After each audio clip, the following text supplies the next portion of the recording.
बिस्मिल्लाहिर्रहमानिर्रहीम। दोस्तों, मलिक सिराज अहमद आपकी खिदमत में हाजिर। मौज़ूए गुफ्तगू हमारा डेरा गाजी खान कौमी असम्बली का हल्का NA 185। यहाँ पर काफ़ी दिनों से एक पॉलिटिकल डिबेट चल रही थी कि पाकिस्तान मुस्लिम लीग नून का जो टिकट है वो किसको जाएगा। ये आया कि पाकिस्तान पीपल्स पार्टी के साथ कोई मुतफिका उम्मीदवार देंगे या फिर मुस्लिम लीग नून अपना टिकट देगी अपने किसी उम्मीदवार को, और अगर वो होगा तो वो कौन होगा। उसमें 3-4 उम्मीदवार थे जो ख्वाहिशमंद थे टिकट के लिए। इसमें बहुत सारी सोशल मीडिया के ऊपर खबरें चली। उस पर अफसोस होता है देखकर कि हमारे दोस्त किसी की मोहब्बत में और या किसी की गुस्से में पोस्टें लगा देते हैं। एक तूफान था डिस इन्फॉर्मेशन का कि एक ऐसी अजीब गरीब और मुज़हिका खेज किस्म के जो है ना चीज़ें सामने आई कि सर पकड़ कर बैठ गए कि आखिर ये हो क्या रहा है। किसी के चाहने वाले किसी को लेट डाउन करने के लिए किसी भी सतह पर जा रहे थे। कभी किसी का इस्तीफा आ रहा था, कभी किसी का जो है ना मुशीर बनाए जा रहे थे, कभी कुछ हो रहा था, कभी कुछ हो रहा था। हालांकि जहां पर ये फैसले हो रहे थे वहां पर मौजूद गुफ्तगू ही कुछ और पॉइंट थे जिनके ऊपर बात हो रही थी। तो इस जारी डिबेट में उस वक्त कमी आई जब 20 अक्टूबर को लगारी कबाइल के चीफ सरदार जमाल खान लगारी ने पब्लिक एक मीटिंग के अंदर एड्रेस करते हुए कहा कि जी मैं जमाल खान लगारी ये ऐलान कर रहा हूँ कि जी पार्टी क़यादत ने महमूद कादर खान लगारी को टिकट देने का फैसला किया है। बहरहाल ये एक जिम्मेदार शख्स की एक जिम्मेदाराना एक बयान था। उसके ऊपर इस मामले में काफ़ी सारी जो है ना लोग इस पे सोचने पर मजबूर हुए और खामोश हुए।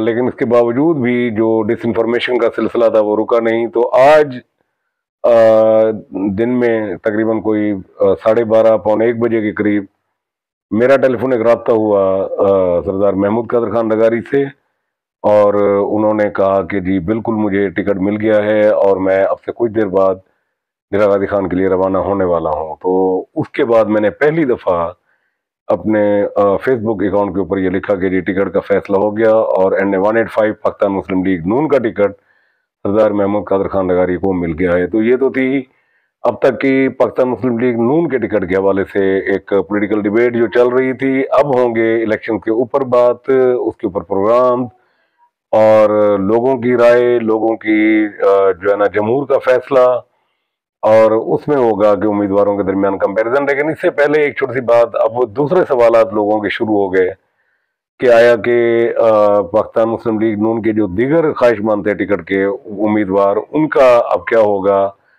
तो मैं बड़े वसूख के साथ ये बात कर रहा हूँ और मेरा जो पॉलिटिकल एनालिसिस है इसके ऊपर, या यूं कह लें कि मेरा कॉन्फिडेंस है इसके ऊपर कि वो सैयद अब्दुल अलीम शाह हों, वो हनीफ खान पिताफी या डॉक्टर शफी खान पिताफी हों, या फिर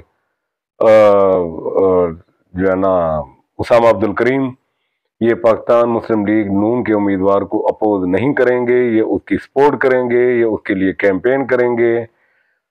ये पहले दिन से भी उनका एक मौक़िफ़ था कि जी तमाम जो टिकट के ख्वाहिशमंद थे कि जी जिसको भी टिकट मिला हम लोग उसकी सपोर्ट करेंगे। लेकिन ये बीच में कुछ उनके जो चाहने वाले होते हैं उन्होंने मामलात को या अपनी यूं कह लें कि मोहब्बत शो करने के लिए या अपनी उनके साथ कमिटमेंट शो करने के लिए वो कुछ भी लिखते रहे, और उस पर यह था कि थोड़ा सा एक इशू बहरहाल ये बना।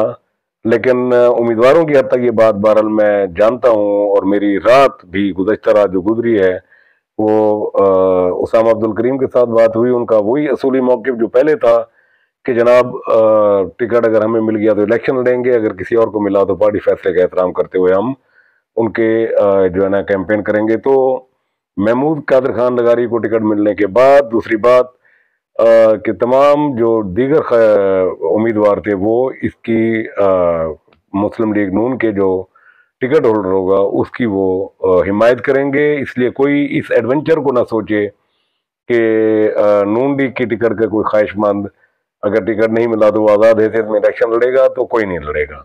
या ज़हन में रख लें, क्लियर कर लें। कूल डाउन हो सकता है, खामोश हो सकता है, लेकिन ये नहीं कर सकता कि वो जाकर इलेक्शन लड़ना शुरू कर दे और पार्टी के फैसले के अगेंस्ट चला जाए।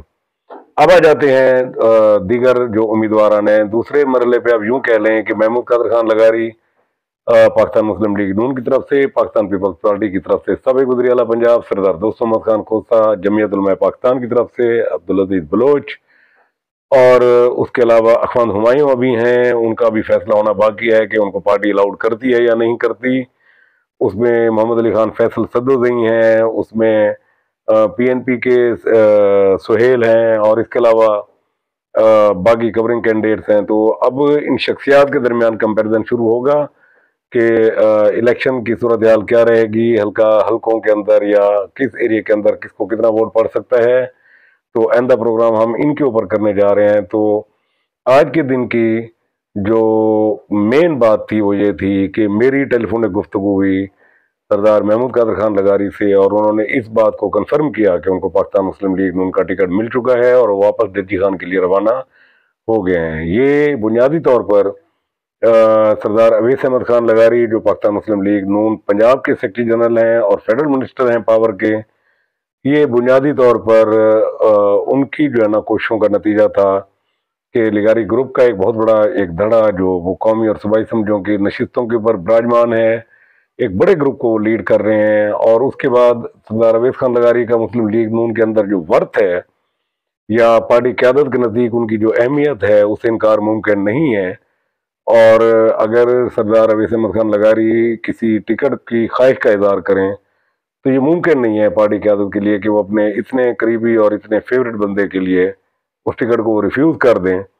तो ये लिगारी ग्रुप कॉन्फिडेंट था इस हिसाब से कि जी सरदार अवैस अहमद खान लगारी ने ये टिकट डिमांड किया है तो यकीनन पार्टी क़यादत उनको जो है ना उनकी जो कोशिशें हैं मुस्लिम लीग नून के लिए, उनकी जो कोशिशें हैं हुकूमत की बेहतरी के लिए, तो उसकी खिदमात के एतराफ़ में वो इस टिकट को रिफ्यूज़ नहीं करेंगे। अब इस कहानी को कोई लोग कैसे बयान करें कि जी कंपटीशन था जी, मैच हो रहा था जी और जोर लगा हुआ था, और ये कुछ भी नहीं था। उसमें एक चीज़ थी, वो एक अच्छी डेवलपमेंट हुई, उसमें भी हमारे ही एक भाई हैं, उसको मैं अनाउंस नहीं करता, वो वक्त आने पे चीज़ होगी, उसको उनका फ़ायदा हो गया।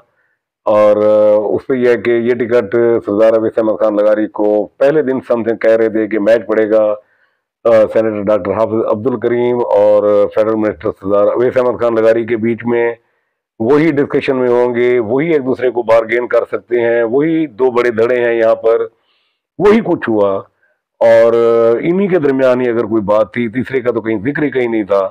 पार्टी क़यादत के नज़दीक पार्टी जो डिस्कशन है वहाँ पर सोशल मीडिया पे एक तूफान था, एक हिजान था, एक वो ज़ाहिर है जब आपके पास एक सोशल मीडिया की टीम हो तो बहुत सारी चीज़ें आपके हक में बेहतर होना शुरू हो जाती हैं, लेकिन ग्राउंड रियलिटीज़ उससे बिल्कुल मुख्तलिफ होती हैं। ग्राउंड रियलिटीज़ पर सिर्फ दो उम्मीदवार थे जो कंसिडर हो रहे थे, उसामा अब्दुल करीम, उसकी वजह सेनेटर डॉक्टर हाफिज अब्दुल करीम, और महमूद कादर खान लगारी, उसकी वजह सरदार अवैस अहमद खान लगारी। तो फैसला हो गया, पाकिस्तान मादरत पाकिस्तान मुस्लिम लीग नून का टिकट महमूद कादर खान लगारी को मिल गया। कल के प्रोग्राम में हम कोशिश करेंगे कि अब शहर के जो हल्के हैं उनको हम डिस्कस कर लें। मुकाबला होगा तीर और शेर के दरमियान, तो किसकी पोजीशन बेहतर रहेगी, कौन आगे होगा, कहाँ पर मैच पड़ेगा, कहाँ पर कोई दूसरा उम्मीदवार आगे होगा, और इसी तरीके से हम करते करते देहात की जो रूरल हमारी जो यूनियन काउंसिल हैं वो, और उसके बाद कोट छोटा शहर।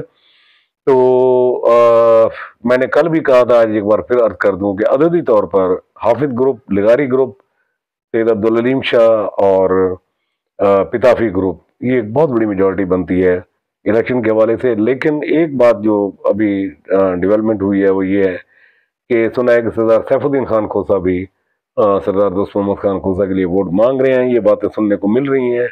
अगर ऐसा है और खोसा उस मुतहद हो चुका है तो ज़ाहिर है ये एक अच्छी चीज़ होगी, कम से कम उनका इलेक्शन का रिजल्ट बेहतर हो जाएगा। उसमें सरदार सैफुद्दीन खान का इलेक्शन में उतरना अपने भाई के लिए तो यकीनन वो उनकी कैंपेन को बड़ी तकवीत पहुंचाएगा, लेकिन इसकी बुनियाद के ऊपर कि ये अनइवन हो जाए कि ये सीट ही निकल जाए, तो ये शायद अभी थोड़ा सा मुश्किल है। कबल वक्त होगा इसको डिस्कस कहना, अभी कुछ दिन देखेंगे। और 23 नवंबर को आगे पूरा एक महीना पड़ा हुआ है कि कैंपेन क्या रुख इख्तियार करती है और किस तरफ जाती है। बज़ाहिर इस वक्त रूलिंग पार्टी नून लीग और सारे बड़े धड़े एक ही जगह पर, तो उस पर महमूद कादर खान को जो है ना यहाँ पर एक नफसियाती बर्तरी हासिल होगी। इंशाल्लाह कल एक और प्रोग्राम के साथ डीजी खान के शहर की जो सियासी फिजा है उसके मुतालिक गुफ्तगू करने के लिए आपकी खिदमत में दोबारा हाजिर होऊंगा। तब तक के लिए इजाजत, अल्लाह हाफिज।